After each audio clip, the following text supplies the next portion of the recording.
Bien. Sí, parece que están todos. Hay cinco. Está Alejandro, Stephanie, Francisca, Franz, Lucía. Estábamos en este caso, ¿cierto? En este ejercicio. Entonces, yo le preguntaba, bueno, ¿qué está pasando con los precios? Si se fijan acá, del año 2016, ¿se escucha en tu bendición? Sí, se escucha. Sí, ya. Los precios pasaron de 1000 a 1250, es decir, que hicieron un 25%, después a 1600, a 2100 y a 2007. O sea, en todo este periodo hemos tenido una fuerte inflación en todo el periodo. ¿Sí o no? Entonces, si yo analizo lo que ha pasado efectivamente con en el país, ¿qué situación se está generando? ¿Qué problema económico tenemos acá?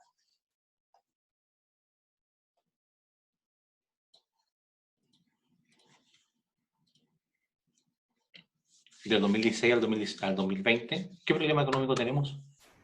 ¿Problemas macroeconómicos? Una hiperinflación y una baja producción y crecimiento. Ya, y cuando sumamos esas dos cosas, ¿cómo se llama?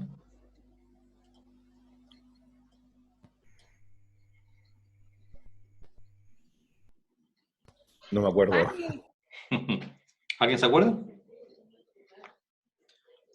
¿No? Le voy a dar una pista entonces. Se llama A mí no me requieren, porque yo me voy a comer las vaquitas que están ahí. Ni está pura que no. El audio. se llama estan. Están cambiando. Ahí están. ¿Esta inflación? Esta inflación. Ya. No Los sabía. problemas económicos, ¿se acuerdan? Esta inflación es la suma de inflación más no crecimiento económico. Esa es la inflación. Por tanto, tenemos acá que el país está pasando por una fuerte estanflación. Entonces, cuando trabajamos con cifras que son nominales, ocurre eso. Profesor, ¿Sí? ok, se entiende la estanflación, pero ¿qué produce esa situación en términos reales? Entonces, ocurre acá que la producción ha bajado. Generalmente la producción tiende a bajar cuando cae el consumo. Por ejemplo, lamentablemente, como le decía, ya lo planteó el Fondo Monetario Internacional a nivel mundial y también para Chile, y también lo autorizó el Banco Central. Está proyectado que este año el país decrezca un 2%, entre un 2 y un 3,4%. Ojalá sea menos, pero el país va a crecer. O sea, este año vamos a producir menos que el año anterior. Perdón, pero también proyecta una baja inflación. ¿Esto implica que hay países que imprimen, entran en una situación de impresión monetaria? Puede ser, sí. Hay varios países para tratar de contrarrestar los efectos negativos de la inflación. Suelen aumentar la masa monetaria y provocan pasando de una inflación a una hiperinflación, digamos.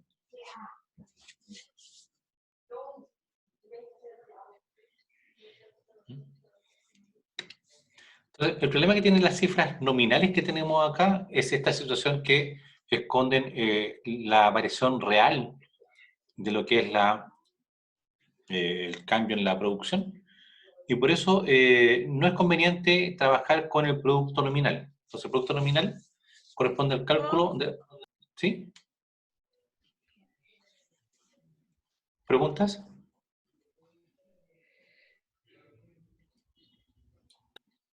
Perdón, profesor. Bueno, que pase a escuchar y hablar.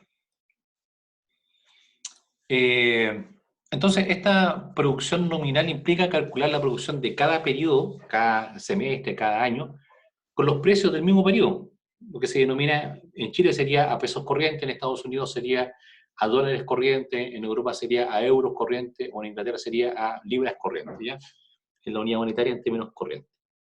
Pero como les decía, el problema que tiene el producto nominal es que dentro de ella esconde situaciones relacionadas con la inflación.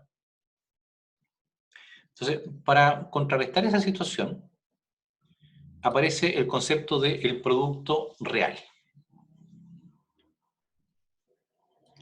Entonces, el producto real, lo que hace es eliminar el efecto inflacionario que tienen las cifras, y para hacerlo entonces, lo que hace es calcular la producción de cada año, pero tomando como precio inicial lo que es un año base. Ahora yo solamente por comodidad, nada más, voy a tomar para el cálculo del producto real como año base el año 2016. Este va a ser nuestro año base. ¿Ya?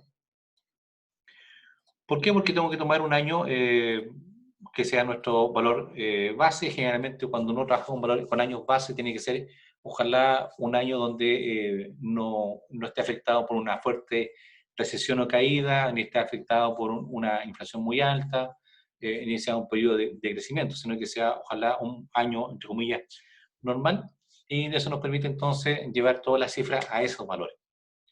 Entonces, por ejemplo, acá, el cálculo sería para el primer año usando los precios del año 2016. Con eso vamos a multiplicar por la cantidad producida el año 2016, pero vamos a dejar este valor como año base.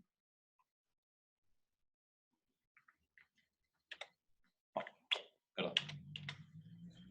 Este año. No me acepta. Bueno, no importa. Ya, tenemos entonces acá el cálculo de este año base, que obviamente igual sería de 1.000.000. Pero donde se aprecia la diferencia acá es que para el cálculo del segundo año, del año 2017, vamos a trabajar con el precio de 1.000. Para el año siguiente, 2018, trabajamos con un precio de 1.000. Y así también para los siguientes años trabajamos con ese precio inicial del año base, que es de 1.000 pesos.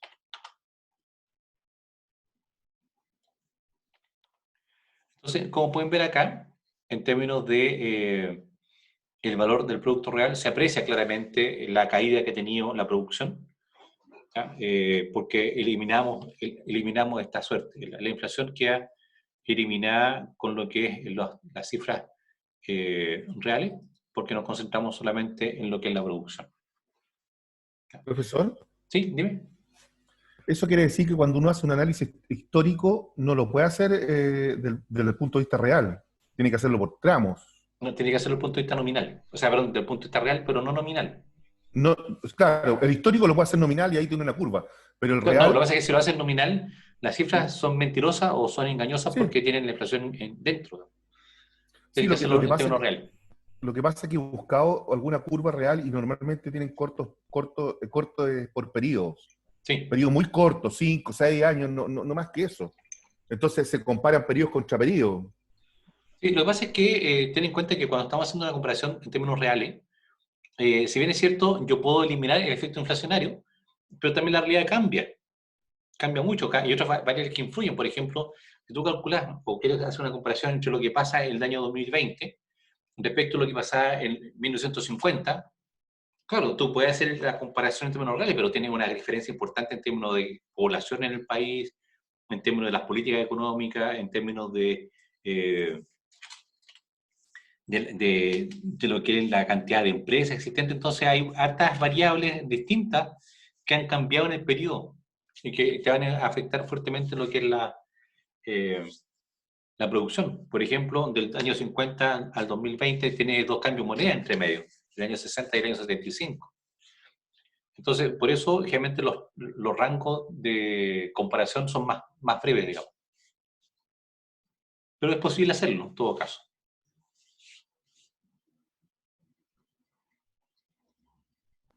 Gracias. Ahora, por eso hay que tener muy claro, y como dice Frank, ¿cierto?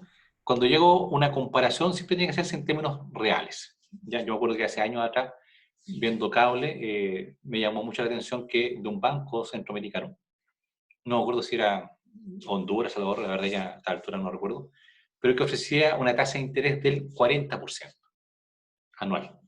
Entonces, por favor, ahorren nuestro banco, nosotros le pagamos un 40% de interés anual. Claro, y mucha gente podría decir, oye, qué espectacular, me están pagando, yo deposito 1.000 pesos y me van a pagar a final de año 1.400, estoy ganando un 40%. Y la verdad es que eso no es así, porque para saber efectivamente cuánto yo gano, tengo que saber cuánto fue la inflación en el año. Pues si la inflación en el año fue de un 50%, la verdad es que esa persona que está ahorrando perdió plata. Ahora, si la inflación fue un 30%, la verdad es que me están pagando solamente un 10% real. Por eso siempre es importante fijarse en cuánto es el valor real, es decir, descontado lo que es la inflación. Por eso de repente en algunos bancos hablan de IPC más una tasa, eso sería más real. Por eso también, por ejemplo, si ustedes están pidiendo un aumento de sueldo, el aumento de sueldo tiene que ser el IPC del periodo más algo para que sea un aumento real y no solamente un aumento nominal, porque de repente, no sé, pues si la inflación fue muy grande en el intertanto en que ustedes tuvieron el aumento de sueldo y el no aumento de sueldo, puede ser que sacan para atrás en ese sentido. ¿Ya? ¿Se entiende la sugerencia? Podríamos hacer el símil con los créditos que se están ofreciendo Correcto, con sí. el FOGAPE, porque el mensaje es un 0% real, y yo creo que va a haber mucho crítica después cuando Sí. vayan al banco y le digan, no, la tasa nominal es de un 3%, y van a decir, pero ¿cómo? O un 4,5, dependiendo cuánto fue la inflación, claro. Claro, también.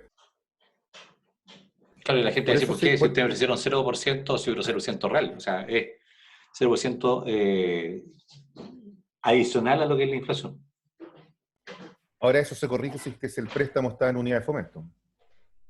Claro, también sería. Por eso hay algunas unidades monetarias en el país que asumen, digamos, o son variables en función de lo que es la indexación con el IPC, que sería en este caso, por ejemplo, la OEF.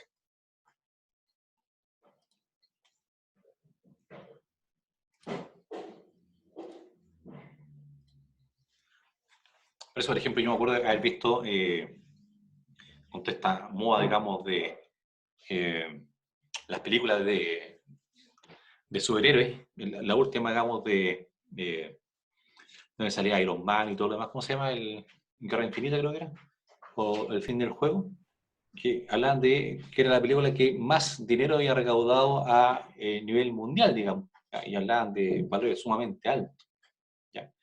E incluso superando a otras películas, pero el error que cometían los periodistas, tanto extranjeros como los que compartían en Chile, es que estaban comparando precios distintos, ¿ya? Porque, por ejemplo, si yo comparo el, el valor del precio de la entrada al cine cuando dieron las películas el año pasado, de estos superhéroes, que no sé, pues la entrada está a $2.50 o $3, respecto, por ejemplo, no sé, Titanic, que es del año 97, donde a lo mejor el precio de la entrada era $1, o a lo mejor, no sé, si uno se va más atrás, no sé, con otras películas, digamos, como Casablanca, digamos, que es de los años finales de los 40, claro, está a lo mejor a 25 centavos el precio de la entrada. Entonces, si yo quiero hacer una comparación, efectivamente, para saber qué película es la que ha recaudado más en términos monetarios, tiene que ser siempre en términos reales.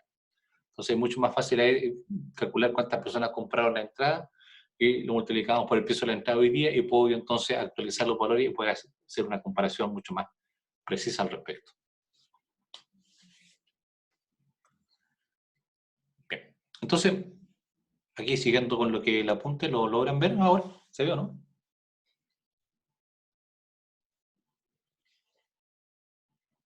Sí, profesor, se ve. Y se ve.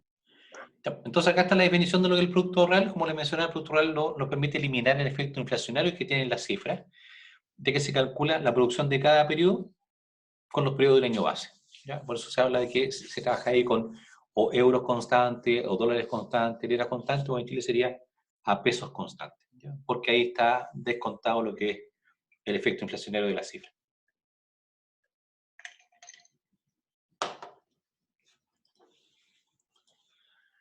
Bien, pasemos ahora a lo que es la definición del concepto de ingreso. El ingreso lo vamos a anotar con la letra Y mayúscula. Esa letra la vamos a usar, digamos, de aquí en adelante muy seguido. Y dice lo siguiente: el ingreso corresponde a la suma de todos los pagos que reciben, en este caso, las familias, de parte de las empresas, porque las familias le están arrendando, le están prestando, le están entregando algún tipo de factor productivo. Entonces, este pago que hacen las empresas por ocupar este factor productivo se mide obviamente en un periodo de tiempo determinado y también se valoriza en dinero. Entonces, a modo de recuerdo, tenemos factor productivo, mano de obra, capital, que es la infraestructura, la maquinaria, tenemos lo que son los recursos naturales y lo que es la capacidad empresarial, que tienen estabilidad de algunas personas, competencia para gestionar empresas. Cada uno de estos recibe un pago. Por ejemplo, en el caso de la mano de obra, es bastante común en economía hablar de salario. Entonces que ahora se habla de otras cosas, sale de sueldo, sale de salario, remuneraciones, compensaciones, etcétera, pero generalmente en economía, en lo que es el mercado del trabajo, tradicionalmente uno habla más de salario. Respecto a lo que es el capital, se habla de arriendo, que algunos economistas hablan de interés. Ahora ojo con eso, porque los economistas que hablan del pago del capital como el interés que estoy pagando, asumen lo siguiente, asumen de que yo compro una máquina que vale, por decir algo, 2 millones de pesos, voy al banco, pido un crédito por 2 millones, compré la máquina y por tanto después empiezo a pagar los intereses del crédito. Pero ahora con todo lo que son los leasing y otro tipo de modalidades, el arriendo también es quizá un nombre más preciso, sin necesidad de hacer el supuesto de que tuve que endeudarme para comprarlo. Para el pago de los recursos naturales tenemos lo que se denomina la renta. La renta se denomina el pago de los recursos naturales. Y para la capacidad empresarial, que son las personas que crean la empresa, la gestionan, la administran, por tanto, al final del periodo, si la empresa le da bien, ellos van a acceder a lo que se llaman las utilidades. Por tanto, si sumamos todos estos pagos, lo que vamos a tener es el ingreso. Por eso el motivo le decía yo, si la economía se encuentra en equilibrio, el total del producto va a ser equivalente a lo que es el total del ingreso. Son conceptos distintos, se generan de forma diferente, pero si hay equilibrio, los montos van a ser iguales. Vamos a tener que el ingreso corresponde a 10.000 pesos y el producto corresponda también a 10.000 pesos cuando estamos en equilibrio. ¿Consulta hasta acá?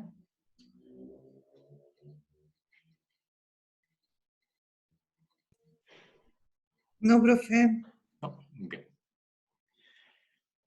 Me voy a tener un minuto para aprovechar de pasar lista. En todo caso, más rato igual voy a pasar lista por si alguien más se incorpora, pero veo que ya hay varios ya en clase. Lucía, ¿dónde está? Presente. Estefanía Arroyo. Presente. Marcela Bier Moritz. Presente. José Durán. Rosa Guzmán. Presente. Valentina Olivares. Presente, profesor. Andrés Palacios. Orlando Rojas. Presente. Frank Schreiber. Presente, profesor. Alejandro Torres. Presente, profesor. Paola Vega. Y Alejandra Vera. Presente. Ya. Aquí están la lista guardada ya. Cuando entremos a la próxima sesión, voy a preguntar si alguien nuevo se incorporó para sumarlo a lo que es la asistencia.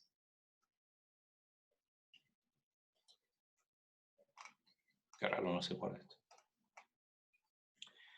Bien. Sigamos entonces.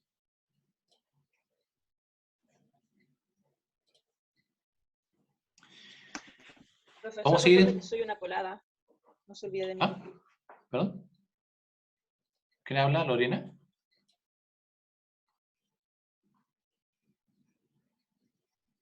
¿Tenemos alumnos invitados?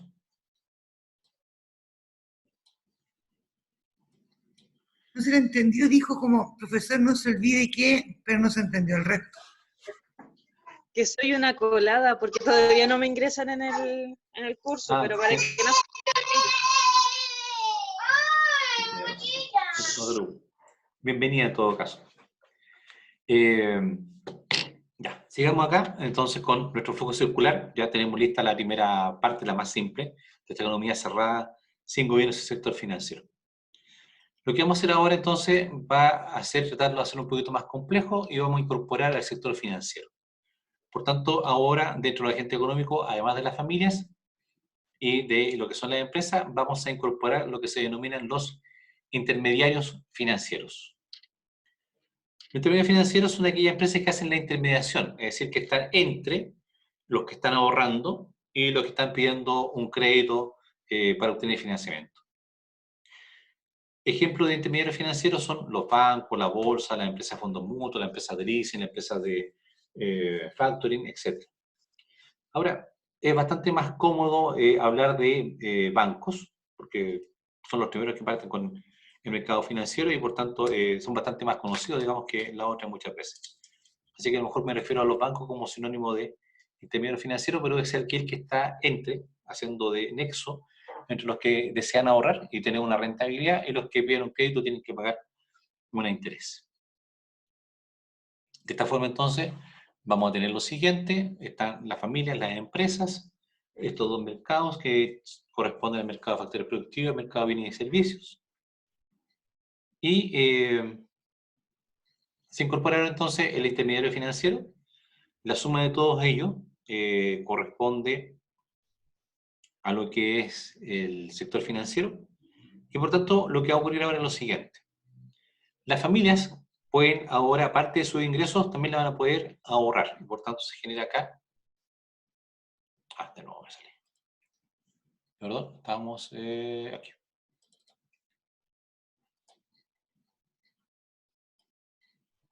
Se genera de parte de la familia la posibilidad de ahorrar, es decir, destinar parte de sus ingresos, no solamente al consumo, sino que a obtener una rentabilidad. Ahora, cuando las familias van al sector financiero a ahorrar, voy a hacer un símil, digamos, si cuando yo en el supermercado compro algo, en el supermercado puedo comprar carne, puedo comprar leche, puedo comprar pan, por ejemplo, y por tanto yo recibo algo a cambio, que es el pan, la leche o la carne. En este caso, cuando las familias ahorran y entregan dinero a lo que es el banco o el sistema financiero, reciben algo a cambio en términos de flujo real, que corresponde a lo que llamamos instrumentos financieros. ¿Qué es un instrumento financiero? Es todo aquel instrumento o activo que le genera una rentabilidad a el ahorrante. Ahora, ¿qué es lo que hace el ahorrante, el banco con eso? Junta todos estos ahorros y, por tanto, va a tener la posibilidad de que las empresas, cuando quieran obtener algún financiamiento, puedan recurrir al banco, obtener fondos para inversión y van a tener, por tanto, o incurrir en una deuda por estos préstamos. Y ahí entonces ya tenemos incorporado lo que es el sector financiero en este flujo. Bien, acá entonces vamos a incorporar dos conceptos más para la definición, que es la definición de lo que se entiende por ahorro y que es lo que es la inversión.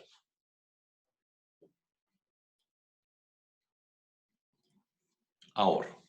Vamos a usar la letra S mayúscula para representar lo que es ahorro. En inglés es save, S-A-B corta E, save. Y por tanto se utiliza la letra S para identificar lo que implica un ahorro. Antes de eso, para que se entienda mejor esta definición, recuerden ustedes que las familias compran bienes. ¿Por qué una familia consume bienes? Satisfacer necesidades. Bien, entonces si yo estoy satisfaciendo una necesidad a través del consumo, significa que estoy recibiendo un bienestar, recibo un beneficio, mi bienestar va a ser mayor. ¿Sí o no? Sí. Sí. Bueno, el ahorro es un no consumo. Por tanto, si es un no consumo, significa que yo estoy sacrificando el ahorro que podría haber tenido en haber consumido hoy un producto. Entonces la pregunta es, ¿por qué la familia decide hacer un sacrificio, es decir, no tener un bienestar ahora?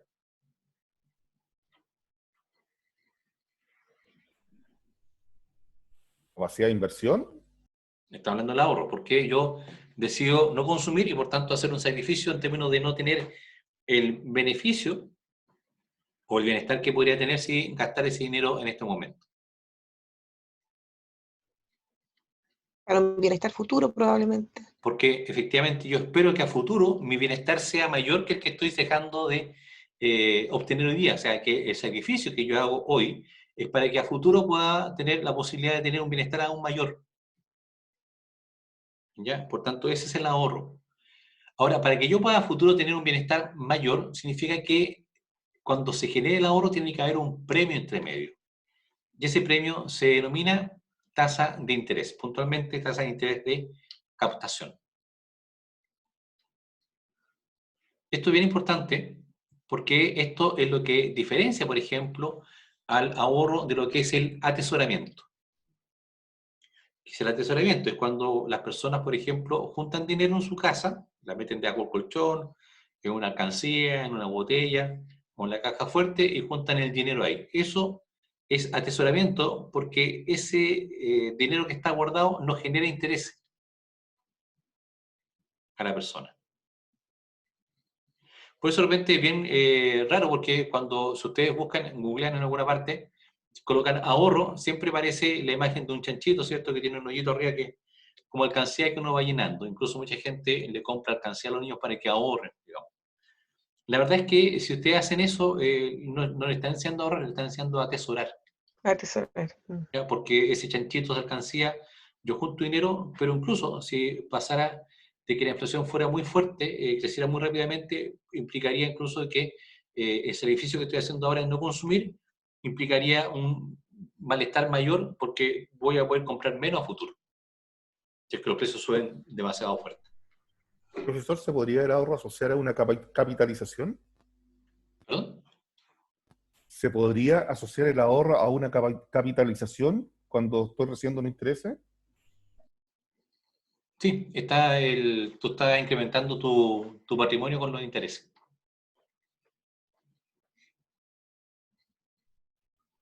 Por tanto, en términos de tu patrimonio va a aumentar con los intereses ganados. Siempre y cuando sean intereses reales, porque sobre la inflación del periodo.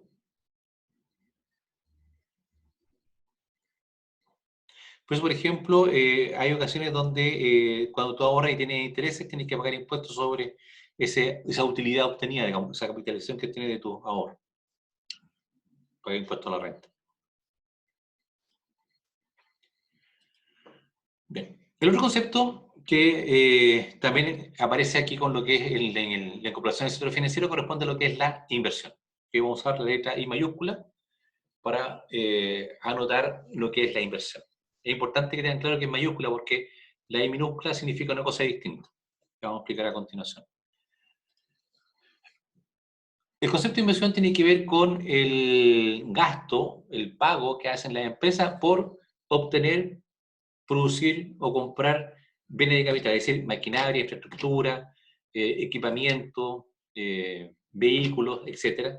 Eso es inversión, ¿ya? Es lo que se gasta en eso.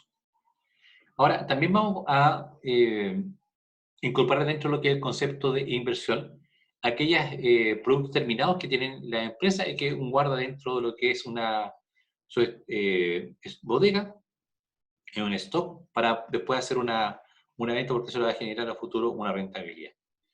Entonces, el supuesto que está acá implícito dentro de este modelo es que las empresas, si quieren hacer inversión, tienen que recurrir al sistema financiero, pedir un crédito y por tanto ahí obtener dinero para poder llevar a cabo la inversión, la compra de bienes de capital o la producción de ellos. Ahora, cuando las empresas le piden prestado dinero al sistema financiero, van a tener que pagarle por ese servicio una tasa de interés, que en este caso es la tasa de interés de colocación. Entonces, aquí se generan dos tasas, bueno, hay más tasas en todo caso, pero tenemos por una parte la tasa de interés de colocación que está pagando el inversionista y la tasa de interés de captación que está recibiendo el ahorrante. Ahora, por lo general ocurre que la tasa de interés de colocación es mayor que la tasa de interés de captación. Me explico. Si yo voy a pedir un crédito, me cobran, por ejemplo, una tasa del 5%. Si yo voy a ahorrar, me pagan el 4%. Por tanto, esa diferencia de 1% va en beneficio del banco y eso es lo que se conoce generalmente como el split bancario, SPREAD, split bancario, que es el beneficio que obtiene el banco por la diferencia de tasa. Ahora más adelante no vamos a hacer mayor distinción entre la tasa de interés de captación y colocación, vamos a hablar de la tasa de interés de mercado, ¿ya? Pero es importante que lo tengan claro ahora. Bien. ¿Dudas hasta acá?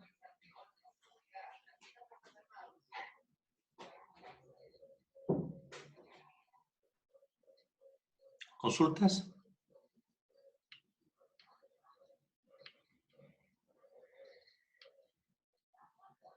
No, si no hay nadie responde, yo voy a asumir que no hay consulta, así que si alguien quiere hacer una consulta, por favor, active el micrófono y puede hacerlo. Solo un comentario, en lo personal a mí me gusta el diagrama hasta aquí.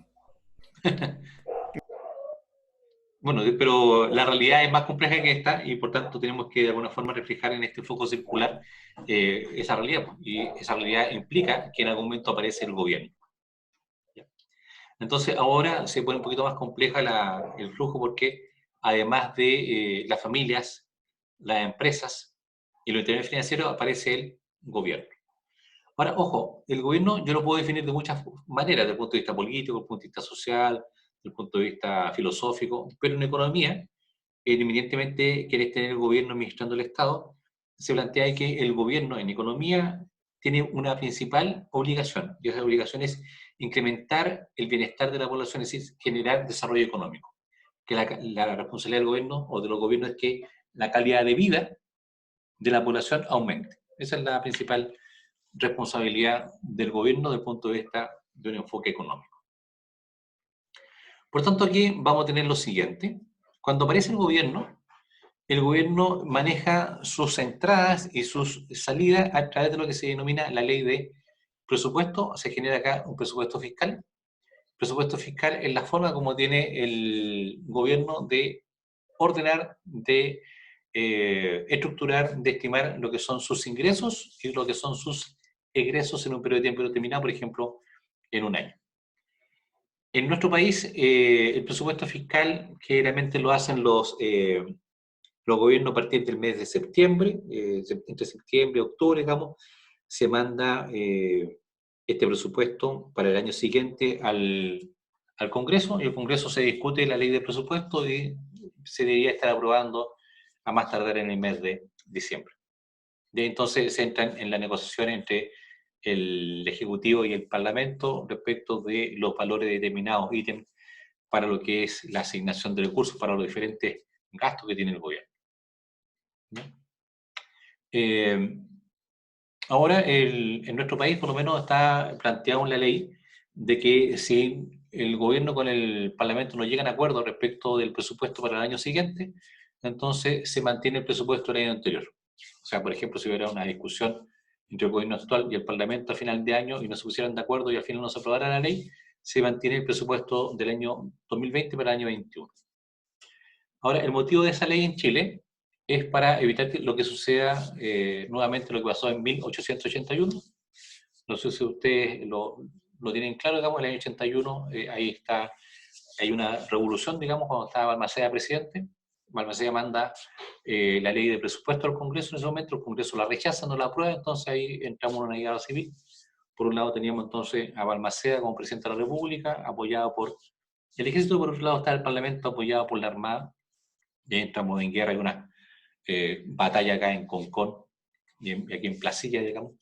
Bien importante que finalmente se termine esa situación. Entonces, para evitar ese tipo de cosas, o sea, actualmente en nuestro país se determina de que si no es aprobado el presupuesto a final de año, entonces rige el del próximo año. Ahora, eso es bien importante tenerlo claro respecto del presupuesto de este año, o del año cuando hagamos algún análisis. Si yo estoy analizando lo que el gobierno está gastando en el año, siempre se habla de que los gastos, las transferencias son autónomos. ¿Por qué? Porque no depende de lo que pase este año, sino que dependen de cómo quedó establecido en el año anterior. ¿Ya? Okay. Entonces, dentro de este presupuesto fiscal, vamos a tener que aquí van a estar identificadas las principales partidas que representan un ingreso de entrada para el gobierno y lo que representan un egreso o gasto. Al respecto, hay muchas formas de clasificar los ingresos y los gastos. Hay algunos economistas que hablan de lo que son egresos y ingresos permanentes y otros que son temporales, pero aquí vamos a ver la clasificación del egreso en función de esta lógica que habíamos planteado respecto al gobierno, que el gobierno debe apuntar a satisfacer o a mejorar la calidad de vida de las familias. Por lo tanto, vamos a tener aquí lo siguiente entonces. Vamos a hablar de lo que es un gasto de gobierno o gasto gubernamental y lo que son las transferencias. La principal diferencia entre uno y otro es cuánto tiempo se demora este desembolso que hace el Estado en que la población reciba el beneficio. De esta forma, entonces, se menciona que el gasto gubernamental, que está acá denotado por la letra G. Ya. Bueno, de un rato más antes lo colocamos presente, no se preocupen. Como le decía, el gasto de gobierno es un desembolso que hace el Estado que va en beneficio inmediato de la población. ¿Qué significa inmediato? Significa que entre el momento en que el Estado hace el desembolso y el momento en que la población recibe el beneficio, hay un periodo de tiempo, que pueden ser algunas semanas, meses o años. ¿Ya? Entonces, por ejemplo, acá dentro del gasto gubernamental se considera, por ejemplo, lo que son las obras públicas, ¿ya? La construcción de carreteras, la construcción de una escuela, la construcción de un hospital. Eso es un gasto de gobierno porque el Estado entrega el dinero, hace el gasto y el beneficio de la población lo recibe con bastante más tiempo. También dentro del gasto de gobierno se considera lo que son, por ejemplo, el consumo del Estado. ¿Ya? Entre nos, el principal comprador de bienes en el país no es una familia, sino que es el gobierno. El gobierno es el que más compra productos, el que más compra bienes y servicios dentro de lo que es cualquier país. ¿Ya? Entonces, por ejemplo, la compra de automóviles, la compra de utensilios médicos, la compra de combustible, y todas las compras que hace el Estado como consumo público son parte del gasto del gobierno. Ahora, ¿cuál es la lógica de esto? La lógica es que si el gobierno, por ejemplo, compra automóviles, se asume que esos automóviles es para funcionarios públicos, para que hagan mejor su trabajo, y si el funcionario público hace mejor su trabajo, el resultado sería un incremento en el bienestar de la población. Por eso, los pagos de sueldos también, que reciben la administración pública y las Fuerzas Armadas, se consideran como gasto gubernamental. En cambio, cuando hablamos de transferencias, las transferencias son aquellos desembolsos o aquellos pagos que hace el Estado que van en beneficio inmediato de la población. ¿Ya? Lo reciben casi en forma instantánea. Al punto de que cuando uno hace el cálculo de lo que son el ingreso de la familia, las transferencias se suman o se consideran como parte de su ingreso. Entonces, por ejemplo, acá tenemos lo que es la asignación familiar. Hay muchas familias, personas que reciben asignación familiar, que no recuerdo la cifra en este momento, pero por inventar un número son 5.000 pesos por cada carga, y por tanto, si yo tengo 3 cargas, recibiría adicional a mi sueldo, o dentro de mi sueldo, 15.000 pesos adicionales, lo que son las becas de estudio, lo que son los bonos, por ejemplo, para pagar agua potable, este bono COVID que se está entregando ahora, personas que están afectadas por esta pandemia, los bono marzo, las pensiones, digamos, de gracia o de sobrevivencia que reciben algunas personas, lo que es la educación pública, la salud pública, todos esos son gastos que hace el Estado que van en beneficio inmediato de la familia, por tanto pasan a ser considerados como parte del ingreso de la familia. Entonces la familia no solamente recibe como ingreso ahora lo que es el pago por trabajar, prestar tiempo a la empresa o arrendar algún tipo de maquinaria o terreno, sino que también se le suman lo que son las transferencias. Ahora, para que el Estado pueda... ¿Aló? ¿No se escucha? Yo lo escucho cortado, no sé si es problema de mi conexión o tendría que contestar a otros compañeros. ¿No se escucha bien? Yo escucho normal, o sea, bien. Ya, voy a silenciar silenciar el micrófono durante, y eso a veces mejora un poco lo que es la calidad de la señal. Bien, para que el Estado pueda tener todos esos ingresos, necesita tener ingresos, ¿ya? Que los ingresos lo vamos a ver en un rato, porque ya estamos como en el tiempo. Pero al respecto, los ingresos, hay algunos economistas y algunas entidades que lo separan, lo clasifican desde el punto de vista si son ingresos permanentes, son ingresos ocasionales, pero aquí vamos a ver del punto, digamos, de dónde salen los ingresos, de dónde provienen los principales ingresos que son del gobierno. Así que voy a parar la presentación acá porque nos queda menos de un minuto y nos conectamos inmediatamente entonces a la otra sesión. Profesor, ¿alcanza una pregunta? Sí, dime.